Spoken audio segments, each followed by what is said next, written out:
Yeah, a great example of something that Philadelphia and a lot of, say, larger metros are beginning to understand is not just asset management, but what I call asset intelligence.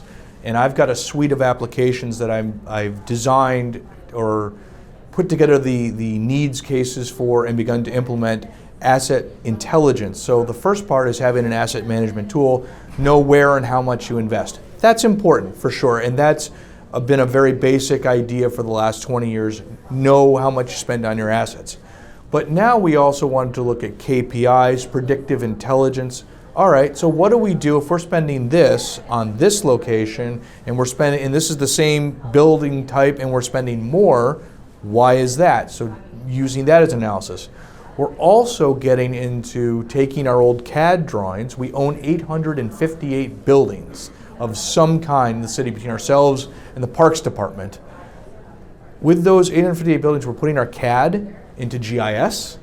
And then once we're doing that, right now we're doing 2D modeling, but the next time when we go out to bid, we're gonna partner up and we're gonna do 3D BIM, that's the hot new technology, so that not only do we have our GIS there, but we're also taking a feed from our human resources group, and so we know where people are, how much we're spending on them, is the salary appropriate to the size of the office that they have, and are we using our office space appropriately? Or do we have 20 empty conference rooms when those could be converted to human use space? Or alternately, and we do a lot of this, we have fax machines in cubicles. These fax machines should be recycled and done away with, but instead they're sitting there because no one really wants to take them out to recycling. And this is a position that is no longer being served. It might have been someone who retired. So we're using really good human space as storage space, which we have to heat and air condition, so it's a waste of all that money when it should go into storage, or more accurately, it should just be off-shipped to a recycling center and have done with.